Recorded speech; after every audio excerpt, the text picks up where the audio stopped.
Welcome to the Complete Fitness Podcast with Core 4 Complete Fitness. Your episode is starting in 3, 2, 1.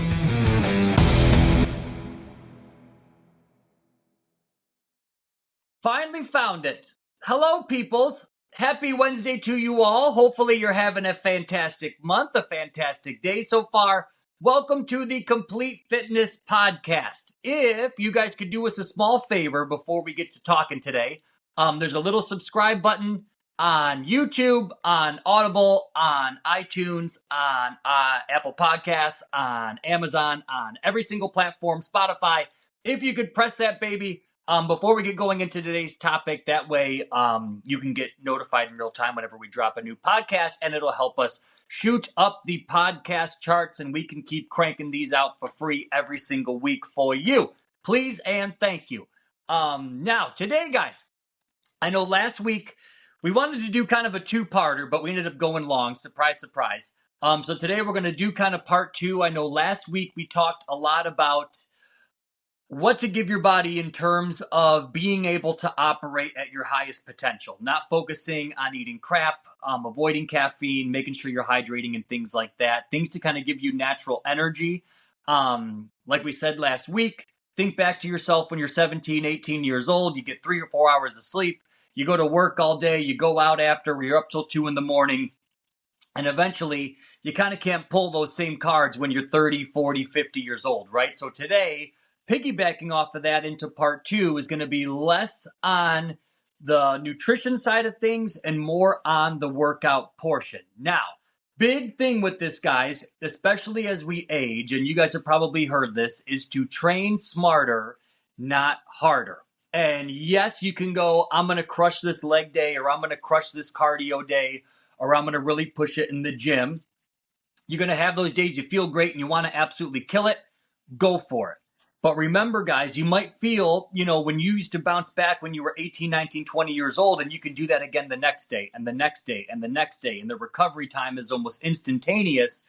As we age, guys, your muscles are going to need more time to recover. So don't be afraid to slow your roll. Don't be afraid to go, still stick to your guns. If you're a 3 or 4 or 5 day a week workout person, make sure that you're sticking with that. But listen to your body along the way. I think a lot of us compare ourselves where we are now to ourselves maybe 5, 6, even a decade ago. And we tend to beat ourselves up. And we go, I can't do the things that I used to do or at the intensity that I used to do them. And we get down on ourselves and we say we're getting out of shape or I can't move as well. Remember, guys, you're still lapping probably 80 to 90% of the population. And with us, we get very stuck in a bubble. I think I touched on this last podcast.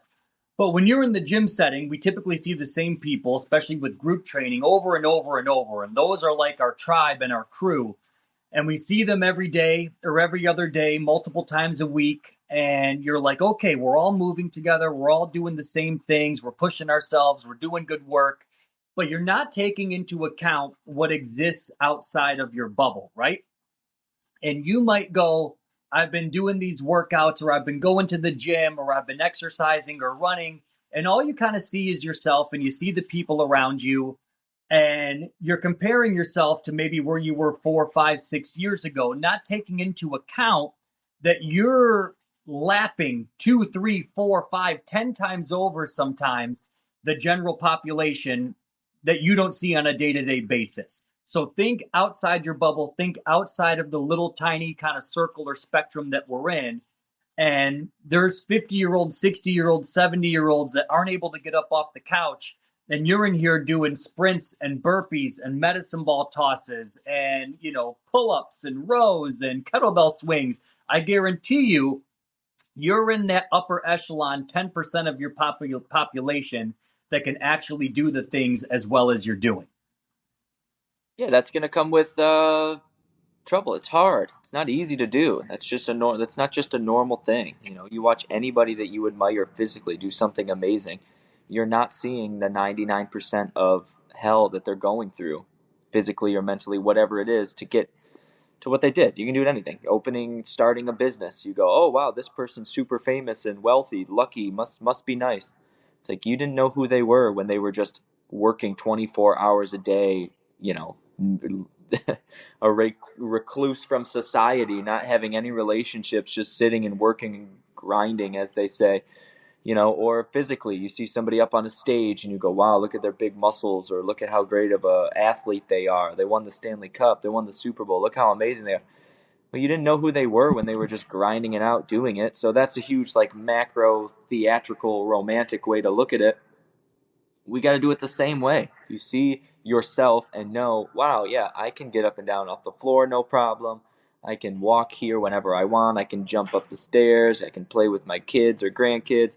And I'm totally fine and happy and healthy, even though my body's sore, even though, today was a bad day in the gym, or I'm not lifting as much as I was 5 years ago, or I'm not as fast as I was 2 years ago. I'm still operating at this high level that somebody somewhere is admiring. Somebody somewhere is bedridden already at my age, or somebody somewhere has, a million different health things going on at my age, and they look at me like, wow, must be nice, must be so lucky, and just own that thought and idea that you did it, right? It was hard, and you're doing it, and every day it's hard, and every day you don't want to do it, and every day is different, and some days feels better, some days feel worse, but you're doing it, and you're not doing it for anything else. You're not doing it to show. You're not doing it for anything. You're just doing it, and you should be proud of that. We don't give ourselves pats on the back. We're in this weird world in society where we pat ourselves on the back before we do something, but then after we do something, we have to be quiet about it, and that's the time it's the opposite. You shouldn't be talking about something till you accomplish it, and then if you're proud of it, give yourself a little bit of a pat on the back, right? That's kind of flip-flop for some reason. We like to go, I'm going to do this, and then everyone congratulates you for something you're going to do, something you didn't even do yet, right? That's kind of this weird make-believe social media world we live in now. Guess what? All those things I'm going to do, and talk, and then nothing happens. But if one day you're just doing it, that's a lot more real. It's a lot more authentic that someone's going to walk up to you on the street and be like, you're in great shape. What's the secret? You go, oh, I wasn't just talking about it. I was doing it. Yeah. And I think for a lot of people, that's where the glitz and glamour isn't in the immediate gratification. It's in the process of actually doing it. And the process of actually doing it isn't very glitzy and glamoury. It's, I'm waking up, I'm sweating, I'm going here. Even though nobody sees you, I'm choosing a salad over I'm choosing Mickey D's. And, you're not going to make a statement every time you have something healthy. You might not make a statement every time you do a workout, especially if you're coming every single day. But it's going to be the behind the scenes work that gets you to the point where you're like, oh my gosh, look at how great this person looks. And kind of like we said at the beginning, a lot of people, when you're kind of inside of this little bubble, you tend to go, birds of a feather walk together. So you see people exercising, they're moving, they're doing good, and you're like, okay, this person's 10 years younger than me. They can do X, Y, and Z. I remember when I used to be able to do that. Oh my gosh, I can't deadlift 300 pounds anymore, or do whatever the movement is. And you tend to get down on yourself. But in the big, big spectrum of it all, you're still like the unicorn. You're still at 40, 50, 60, 70 years old, able to outwork probably 95 of the percentile of people in your age, but you just don't realize it. It's the out of sight, out of mind thing. You don't see it every day, so you think it doesn't exist. But if you put yourself in a giant group with all these people that are your age, you're probably going to stick out like a sore thumb, just because of what you've done behind the scenes. And even, for example, like I remember when we had our very first boxes were like wooden boxes, and people would duff them all the time, so we got foam ones, but that's either here nor there. But I used to be able to jump, and for my box jumps, almost like a spring. Like I would land, recoil back up, land, recoil back up, land, recoil back up. But in the past few years, I can jump, but then I have to step it back down. My knees can't take the jump down and the jump up, the jump down and the jump up, or my back will start to kind of flare up.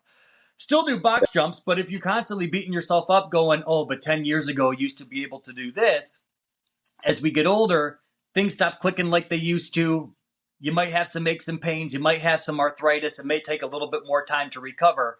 But if you're always comparing yourself to where you were 5, 10, 15 years ago, you're always going to be miserable because there's always stuff that you're going to kind of always look at and go, well, I used to be able to do this. But then in the same breath, there's stuff that you can probably do better now since you've been getting in shape than you used to be able to do 10 or 15 years ago. We're very kind of nearsighted on the stuff that we can't do and farsighted on the stuff that we might be exceptional at and have gotten way better at, whether it's going up, your kettlebell swing form is perfect now.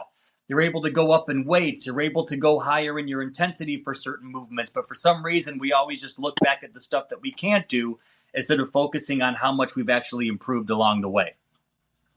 Yeah, it's also just becoming smarter as we age. We just kind of grow out. Like, no, but I don't care who you are. You shouldn't be jumping down from a box. It's asking for weird things to happen. Anytime your feet leave the ground, you're out of control, right? So it's good to do it. Box jump and explosive and broad jumps and burpees. And I'm not saying no. Skaters and high knees and running, it's good to do and it's good to master and it's good to do for as long as we physically can. But we should avoid things like jumping backwards down off of a 24-inch box if we need to, if we can, and we can. So that's also kind of a whole avenue too. It's like as we age, we're kind of we might not like physically be able to recover as well, or physically be able to go as fast or lift as heavy, but that doesn't mean. We look at that so much like, oh, it's something we're doing. We're worse. I've let myself go, or I've all of this stuff. And it's like, if you're still showing up in the gym and challenging yourself, you're the furthest thing from letting yourself go, right? It's not, and that person, in a weird way, you can think, oh, that younger me I was more naive and stupid at everything because I wasn't thinking about what my goal, your goals have changed. At that point, I want to lift as heavy as I can. I want to lift heavier than the dude next to me. I want to be more ripped than the dude next to me. I want to be faster than the dude next to me. And that is just a driving force. And now, I tell you what, when I'm working out in the gym, I'm looking at other people 0% of the time. I'm fully just doing me, doing whatever I want. And that's most people, right? And especially as we age and we get into it, you're there for you. It's a hard thing you're doing. It's time away from the family, from the stress of work, job, whatever your life is, personal life stress. It's your little vacation for you where you get to tune out and only worry about this. Nobody cares. The only person looking at you should be your coach, and that's literally just to make sure you're not going to hurt yourself. At least from my coaching perspective, that's what I'm doing. I make sure everybody is moving and everybody is not hurting themselves, lifting in a weird, funky way. After that, I want you to get your workout. I don't care what pace you go. I don't care what speed you go. I don't care. I want you to get your workout in. And it's true. You get sweaty, you get whatever. It doesn't matter, and unlocking just the mindset of, I used to be able to wake up in the morning and run 5 miles, and then later I'd go to a class and I'd lift a bunch of weight, and then the next day I could just spring back up and do it again. And now you can't. Now you need more time to recover. Your muscles are a little more sore and broken down. You might feel it in your lower back a little more than normal. You might feel it in your knees if you run, so maybe running is tapered way down, and that's okay. That doesn't mean no. That doesn't mean you can't. That doesn't mean you're falling apart. That just means things have changed. Your priorities are different, and you can still stay very healthy and fit, and keep our long goal of staying independent for as long as we can, even if those workouts change and recovery times change. And sometimes it's just understanding the way we fuel our bodies. It's the same thing as when you're a kid. You can just eat whatever you want, and it doesn't matter. You're fine. Yeah, we used to eat McDonald's on the way to play like a game, like on the way to a sports game, whatever. And then get a Slurpee after, and then get football practice. We're just eating Subway and then going to a football game. It's like it was just such a thing, and it's like nowadays I need like a 4-hour window of no eating before I work out, otherwise I'll feel sick. after I work out, I need to make sure I get my protein and my creatine in, because if I don't, I'm going to be sore the next day. Blah, blah, blah, blah, blah. I need to make sure I'm properly hydrated throughout the day. There was probably years of my life I barely drank water when I was a kid. Didn't matter. You just powered through everything. Oh, here's a Coke. Here's Powerade. Here's whatever. It's different now. And you learn how to adjust and how to adapt. And the same thing happens with fitness. You can still do things. You're just adjusted to a different clip. And maybe it takes longer to recover. Or maybe it's not lifting heavy. And eventually there's no point. I'm not a competitive lifter. I will probably not deadlift over 300 pounds ever again in my entire life. And that's okay. Am I still going to be able to deadlift essentially what I want to underneath that in any type of workout I want? Yeah. And that's just what my priority is. I want to be able to practice the movement and still be able to do it without hurting myself. But I'm not going to do it to a degree. I don't care. And it's just personal to me. I don't care. If you're somebody who cares, more power to you. But that's just, my goal is well-rounded health and fitness. Just be able to move forever. Yeah. And think of it like kind of like you said, there's like a risk reward ratio that begins to change as we get older. So when you're 18, 19, 20 years old, that risk ratio is relatively low, right? You can bounce back quick, you're springy, your muscles are good, your joints are good, everything works great. And you're able to kind of really push it and do things and turn and twist. Like you see like these wide receivers, they're cutting routes like crazy. But then as age begins to creep up, that risk reward ratio kind of starts to go the opposite direction where you're like, okay, could I do a box jump or jump back from this position? You're like, yes, I probably could, but is it worth potentially setting me back for 2 or 3 weeks? All because I didn't step back down or I didn't plant my foot instead of because I was dead set on I have to jump this back. You're like, well, probably no.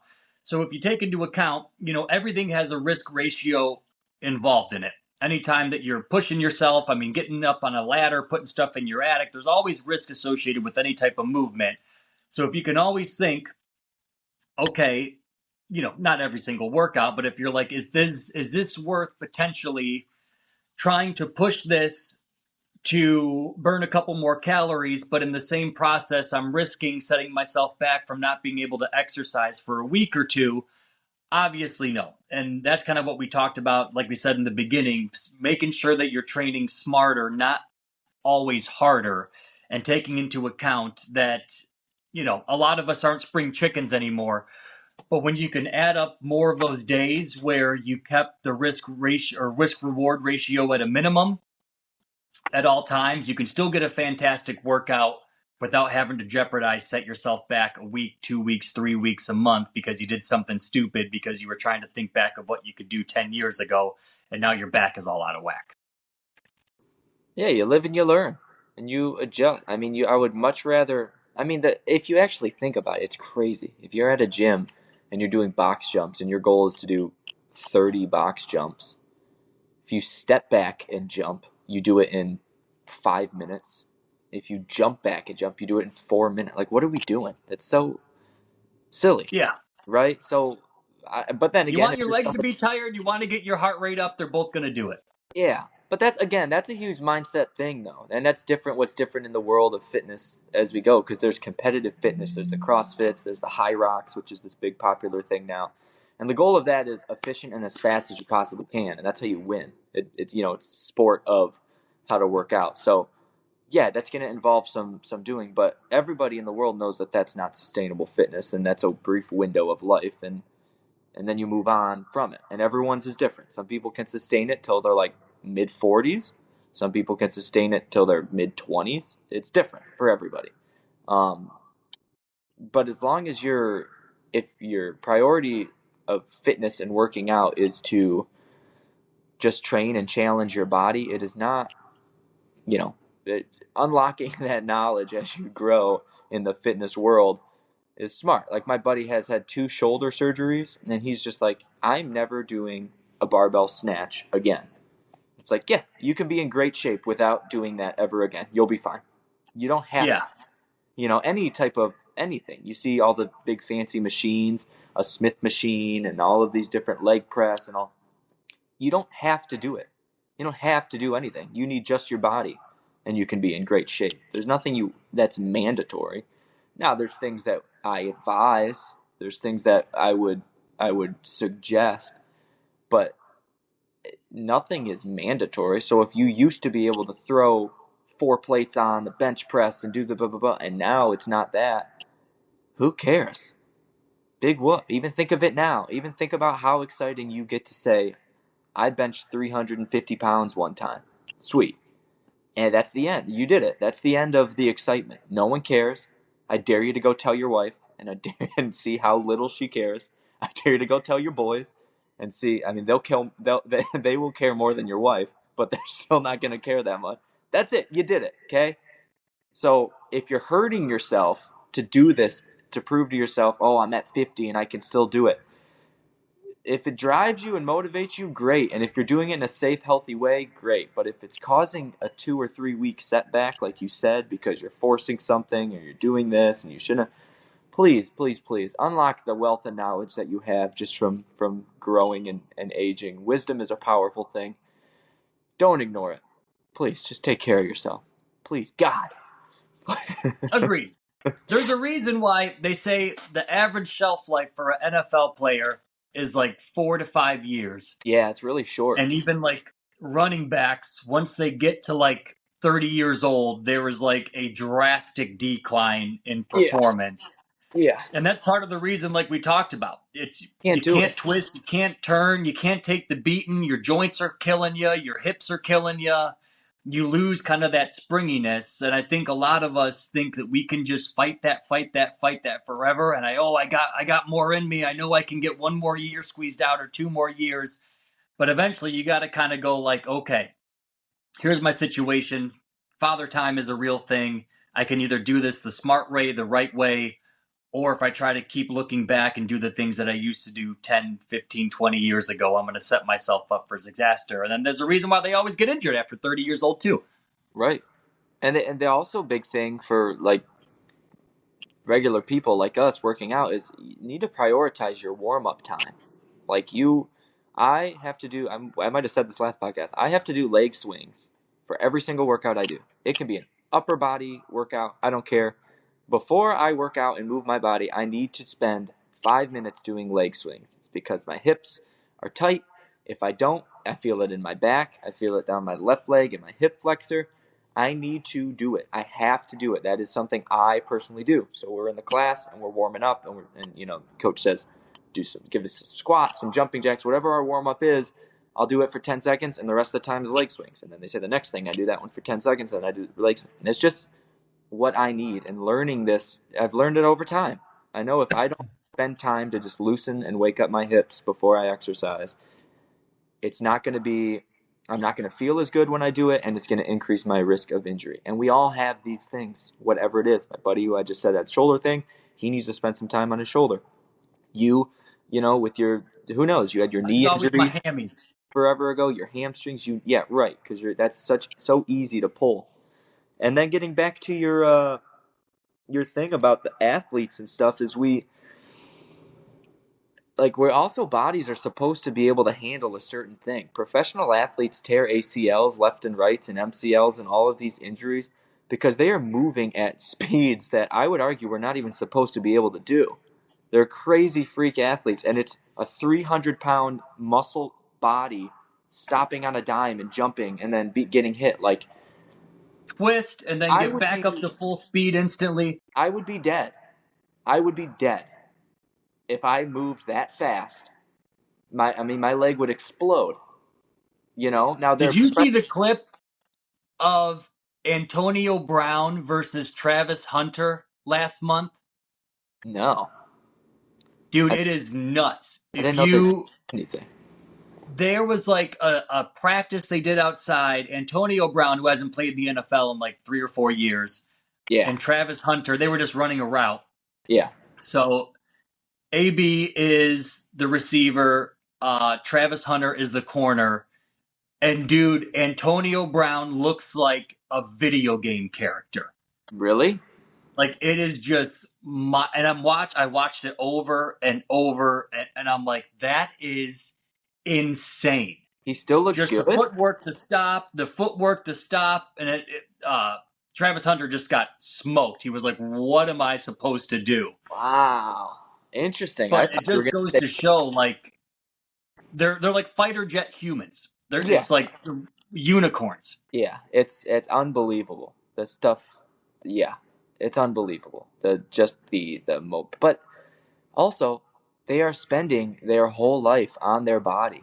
It's mobility and after, especially as you age. Remember the quarterback documentary, Kirk Cousins?